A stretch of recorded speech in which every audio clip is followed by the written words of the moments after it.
2 minutes pour comprendre. Aujourd'hui, c'est bientôt les vacances. Vous allez vous baigner. Gare à l'hydrocution.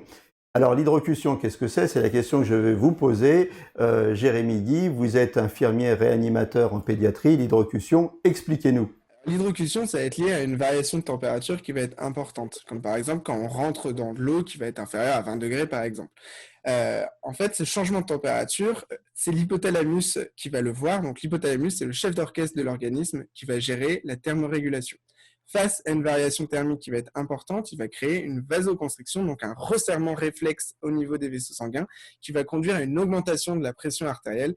Et cette pression artérielle, le cerveau va adapter en diminuant le rythme cardiaque, en créant ce qu'on appelle une bradycardie, qui peut causer un malaise vagal, voire un arrêt cardiaque dans certains cas. Et bien sûr, c'est très dangereux parce qu'un malaise vagal, si on se baigne tout seul, ça nous conduit à la noyade. Tout à fait, une personne qui tombe inconsciente dans de l'eau va tout de suite avoir une inhalation d'eau et donc une noyade. Cette hydrocution, c'est vraiment dû au choc de température. Ça n'a rien à voir avec la digestion, comme on l'a souvent dit.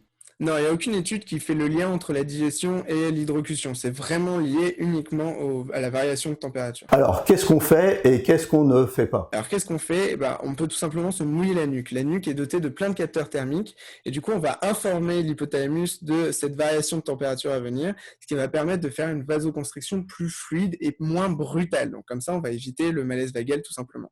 Et ce qu'il ne faut pas, c'est rentrer brutalement dans l'eau parce que là, c'est là où on a le maximum de chances de faire ce qu'on appelle une hydrocution. On pense souvent à la noyade, il faut aussi penser par exemple au sauna et ensuite on saute dans le bac d'eau froide. Ça, c'est aussi les conditions d'une hydrocution. Ah bah tout à fait, là on parle en plus d'une variation thermique qui va être très très importante. Voilà, passez de bonnes vacances et soyez prudents, notamment au moment de la baignade. Nos émissions vous plaisent, alors aidez-nous à faire grandir la chaîne pour parler santé au plus grand nombre.